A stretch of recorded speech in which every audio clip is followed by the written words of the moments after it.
Assalamualaikum, halo guys, apa kabarnya? Ketemu lagi di Den Story 76.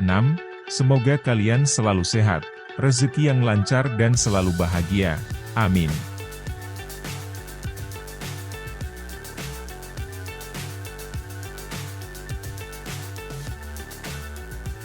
Kali ini saya akan membahas tentang pembunuhan dan pelecehan seksual terhadap gadis cantik bernama Mandy Stefik.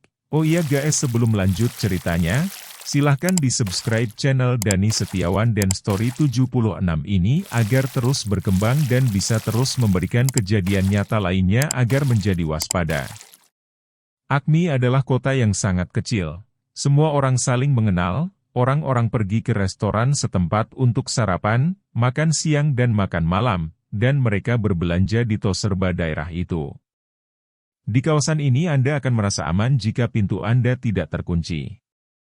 Mandy Stefik adalah seorang gadis yang lahir di Acme, Washington, Amerika Serikat. Dia adalah gadis periang dan sangat menonjol, sebagai pemain bola basket, cheerleader, siswa terbaik, bercita-cita sebagai pilot maskapai penerbangan. Menurut ibunya Mary Stefik, Mandy ingin melakukan semua hal, dia ingin menjadi yang terbaik dan memang dia melakukannya dengan baik. Menurut kakak perempuan Mandy, Molly Brighton, Mandy lebih besar dari kehidupan, dia banyak membantu dalam waktu singkat hidupnya.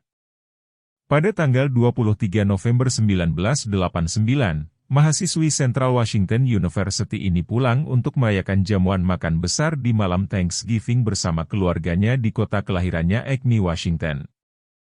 Keesokan harinya tanggal 24 November 1989, Mandy keluar berlari bersama anjing gembala Jermannya, bernama Kyra. Namun Mandy tidak pulang. Hanya Kyra anjingnya yang kembali ke rumah. Mary panik. Warga sekitar melakukan pencarian besar-besaran, semua orang keluar untuk mencari Mandy. 3 hari kemudian pemimpin tim pencarian Ron Petersen dengan perahu zodiaknya bergerak ke hulu sungai Nooksack sampai di tikungan. Dia keluar dari sungai utama dan masuk ke sungai kecil. Lalu Ron melihat kaki dengan sepatu tenis pink dengan kaos kaki menyembul dari air sungai.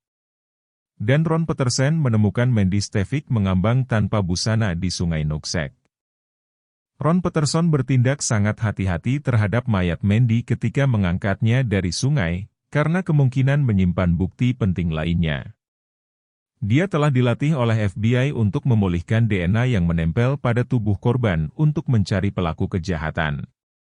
Dan usaha Ron Peterson tidak sia-sia, karena tim otopsi berhasil menemukan DNA laki-laki berada di tubuh Mandy. DNA laki-laki itu berupa air sperma yang berada di kemaluan Mandy. Betapa syok Mary mendapatkan kondisi Mandy, kesedihan keluarga Mary bertambah karena pembunuhnya belum ditangkap, masih berkeliaran bebas di luar sana, ada di suatu tempat. Detektif Kevin Bowie yang saat itu masih seorang deputi pemula, telah menyusun rute yang dilalui Mandy dari orang-orang yang terakhir melihat Mandy sedang jogging pada hari itu. Orang terakhir yang melihat Mandy masih hidup adalah seorang supir truk pick-up yaitu David Suci saat berhenti di persimpangan dan melihat Mandy melintas depan truk berlari menuju arah rumahnya. Menurut Kevin Bowie, Mandy diculik di daerah hutan beberapa mil setelah persimpangan itu. Karena Mandy adalah pelari yang cukup cepat, maka untuk menghentikannya, diperkirakan pelaku menggunakan senjata atau pistol. Dan menendang anjing Kyra ke dalam selokan. Mandy diculik diperkirakan menggunakan mobil dan dibawa sejauh 3,5 mil dari tempat dia jogging. Setelah itu Mandy mencoba melarikan diri. Tampak dari bekas cakaran di lengan dan kakinya, itu karena Mandy berlari melalui semak blackberry yang berduri besar dan melukai tangan dan kakinya. Detektif Kevin Bowie percaya pelaku mengejar Mandy dengan memukul kepala, kemudian dia diperkosa dan ditenggelamkan di sungai Nooksack. Penyelidikan dilanjutkan dengan mencocokkan DNA pelaku dengan orang-orang terakhir melihat Mandy pada hari itu, David Suci sang sopir truk pick-up, namun DNA-nya tidak cocok. Deputi mewawancarai berbagai orang termasuk pacar Mandy, Rick Zender. Total ada 30 orang yang diperiksa DNA. Namun semuanya menemui jalan buntu. Kasus pembunuhan dan pemerkosaan Mandy menjadi dingin dan menggantung selama 25 tahun kemudian, dan tidak ada seorang pun tersangka yang layak dalam kasus ini. Detektif Kevin Bowie yang sealma mater di SMA Mount Baker dengan Mandy, tidak pernah menyerah untuk mengungkap kasus ini. Dia merupakan penyidik utama kasus pembunuhan Mandy.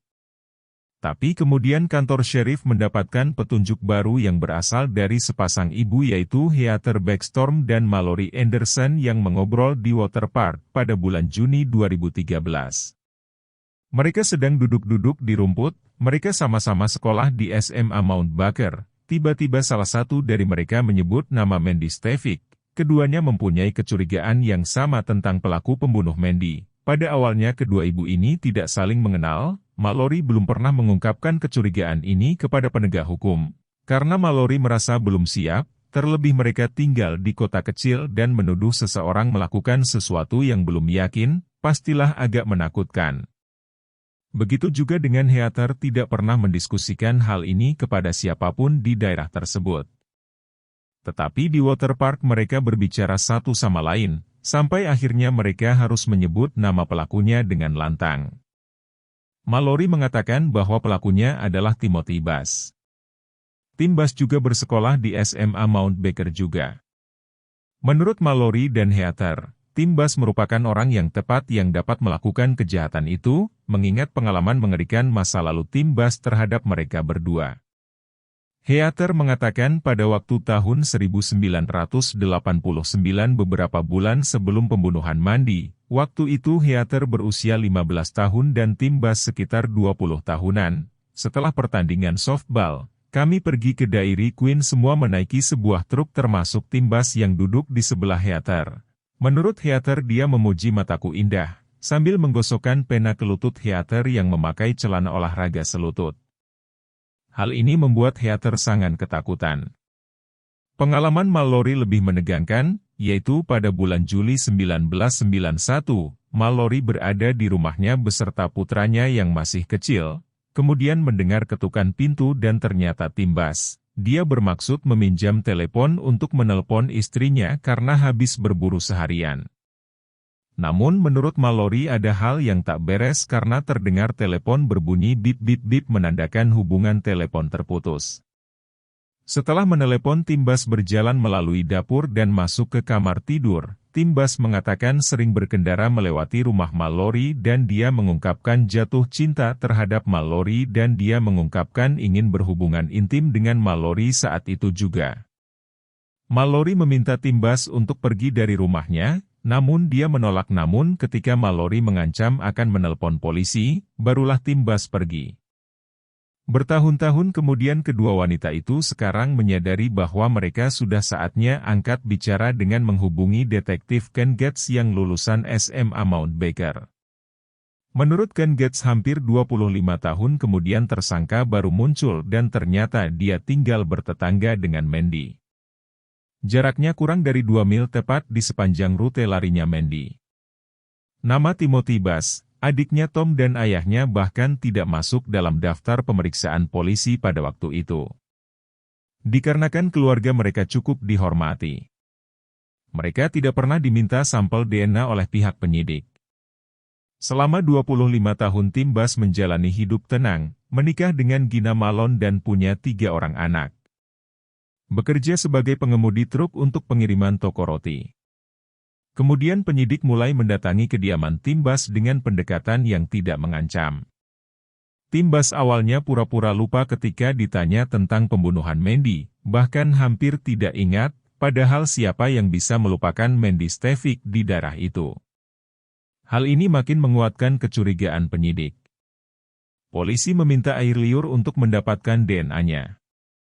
Namun Tim Bass menolak, karena dia berpikir banyak orang masuk penjara karena memberikan DNA-nya. Polisi memilih cara lain untuk mendapatkan DNA Tim Bass. Polisi membentuk satuan petugas yang akan mengawasi dan mengikuti rutenya sepanjang malam ketika pengiriman toko roti tempat dia bekerja. Polisi berharap Tim Bass membuang sesuatu yang mengandung DNA-nya. Namun tak berhasil, polisi lalu menghubungi toko roti tempat Tim Bass bekerja, berbicara dengan bosnya Tim Bass yaitu Kim Wagner. Kim Wagner menawarkan bantuannya untuk mendapatkan DNA Timbas. Polisi menyambut baik tawaran itu. Kim Wagner mulai mengawasi Timbas hari demi hari, berharap dia membuang sesuatu yang mungkin mengandung air liurnya. Kim Wagner membutuhkan waktu 3 bulan sampai akhirnya Kim melihat dengan matanya sendiri ketika Timbas membuang gelas plastik cup kemudian kaleng minuman kok. Saat itu Kim merasa mendapat jackpot, dan merasa gugup karena banyak orang di sekitarnya. Dia mengambilnya dan menyerahkannya kepada polisi. 3 bulan kemudian polisi mendapatkan laporan hasil dari Laboratorium Kejahatan Negara Bagian. Hasilnya DNA pemerkosa Mandy dan DNA Timbas cocok. Pada tahun 2013 Kevin Bowie pernah menanyakan apakah Timbas mempunyai hubungan apapun dengan Mandy. Tim menjawab tidak. Apakah Timbas pernah menciumnya? Tidak pernah sama sekali, jawab Tim. Lalu Kevin Bowie bertanya lagi, lalu kenapa DNA Anda ada di dalam tubuh Mandy? Timbas berubah dari penyangkalan menjadi baik. Timbas merasa heran dari mana polisi mendapatkan DNA-nya. Pada tanggal 12 Desember 2017, 28 tahun setelah kematian Mandy Stavik, akhirnya polisi menangkap Timothy Bass yang berusia 50 tahun di tempat kerjanya di toko roti. Dengan tuduhan, penculikan, pemerkosaan dan pembunuhan Mandy Stavik. Dalam proses penyidikan Timbas merasa dia tidak bersalah, karena dia merasa tidak melakukan kejahatan itu. Namun di tengah proses penyidikan itu Timbas mengungkapkan sebuah rahasia bahwa dia pernah tidur bersama Mandy. Dan setelah bertahun-tahun lamanya, dalam keadaan sakit hati, ketakutan, dan frustasi, persidangan tersangka pembunuh Mandy Stavik digelar. Jaksa Dave McAkron pada saat kematian Mandy, berumur 44 tahun, kini usianya sudah 73 tahun, dia menjadi pimpinan jaksa penuntut tanpa bayaran dalam kasus yang sangat pribadi ini. Jaksa Dave Akron menyatakan DNA Timbas berada dalam tubuh Mandy, sedangkan kita mengetahui bahwa Mandy telah diculik, diperkosa dan dibunuh. Namun pengacara Stephen Jackson, pembela Timbas menyatakan dia tidak bersalah. Timbas tidak menculik siapapun, tidak memperkosa siapapun, dan tentu saja tidak membunuh siapapun. Stephen memaparkan teori yang mengejutkan bahwa Timbas dan Mandy Stavik melakukan hubungan seks, suka sama suka, beberapa saat sebelum terjadi pembunuhan Mandy yang dilakukan oleh orang lain. Stephen menambahkan tidak ada tanda-tanda perkelahian. Menurut Stephen bukti kontak seksual bukanlah bukti pemerkosaan. Dalam interogasi penyidik Timbas mengungkapkan bahwa dia telah melakukan perselingkuhan dengan Mandy secara rahasia. Itu merupakan jenis persahabatan dan kemudian berkembang menjadi lebih banyak hubungan fisik. Namun kami tidak sering melakukannya, lebih banyak ciuman dan hal-hal lainnya. Keterangan ini jelas mematahkan pengakuan Timbas pada tahun 2013, yang pura-pura lupa dan tidak ingat siapa Mandy. Dan sekarang ketika proses pengadilan, Timbas mengaku sebagai sepasang kekasih? Menurut jaksa Dave Akron Timbas mengada-ada, dia mencoba untuk menutupi dirinya sendiri. Pengadilan memanggil saksi Kim Wagner yang membantu mengambil bukti DNA yang menghubungkan DNA Timbas dengan TKP. Kim merasa ketakutan, tapi dia masih ada satu pekerjaan lagi yang harus dilakukan yaitu bersaksi di pengadilan. Kim meyakini bahwa Timbas berpotensi melakukan kejahatan itu. Dan Kim ingin melakukan hal yang benar untuk Mandy. Pembela Timbas mengatakan ilmu pengetahuan dapat mendukung pernyataan kliennya. Mereka memanggil Dr. Elizabeth Johnson sebagai ahli forensik di pengadilan. Menurut Dr. Elizabeth, air mani bisa saja ada disimpan hingga 2 hari sebelum kematian Mandy. Hal ini menggambarkan bahwa Mandy bisa saja tidak diperkosa Tim tapi jebakan seseorang untuk menjatuhkan Timbas. Tapi keterangan saksi pembela dipatahkan oleh tim pemeriksa medis asli pada tahun 1989, yaitu Dr. Gary Goldfogle bahwa bukti forensik di tubuh Mandy bahwa dia diperkosa dan dibunuh dengan ditenggelamkan di sungai dan bukti itu akan konsisten tidak akan berubah. Kemudian pengadilan memanggil saksi yang sangat dikenal oleh Timbas yaitu mantan istrinya Gina, dia bercerai dengan Tim ketika penangkapannya. Dan karena perselingkuhan Tim dengan Mandy yang diakuinya kepada penyidik. Gina bersaksi bahwa dia menyaksikan Tim meminta ibunya berbohong agar menuding ayahnya yang telah meninggal sebagai pelakunya, namun ibunya menolak ide itu. Pengadilan kasus Mandy Stefik berubah seperti reuni keluarga pada saat adik Tim Bass, Tom yang mengambil sikap berseberangan dengan Tim Bass. Tom mengatakan ketika pada tanggal 25 Februari 2015 Tim Bass pernah memberitahu Tom bahwa dia telah tidur dengan Mandy, dan menyuruh Tom mengatakan kepada polisi bahwa dia juga pernah melakukannya. Pada persidangan hari ke-9, hari putusan, kedua belah pihak mengajukan permohonan terakhir kepada juri pengadilan. Pihak pembela Tim Bass membuat asumsi bahwa wanita muda cantik ini tidak pernah ada hubungannya dengan Timothy Bass, hanya karena seseorang belum pernah melihat mereka bersama, bukan berarti mereka belum pernah bersama pada suatu saat. Ini adalah penyelidikan berdasarkan asumsi yang salah jika dikaitkan dengan tindakan pelecehan seksual dan mungkin juga bukan kekerasan seksual.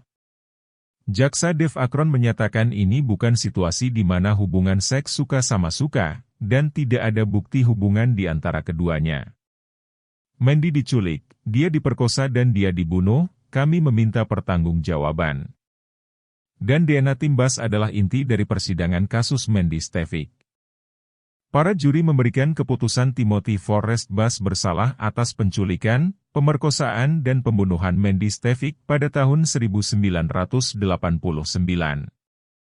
Banyak orang merasa lega atas keputusan para juri pengadilan, walaupun kerugian yang Tim Bass lakukan tak terhitung. 6 minggu kemudian saatnya hakim memberikan hukuman kepada tersangka Timothy Forrest Bass. Sebelumnya keluarga Mary dan Molly diberikan kesempatan untuk memberikan tanggapan atas putusan juri pengadilan yang disampaikan oleh Mike Brighton, suami dari Molly, kakak Mandy Stefik.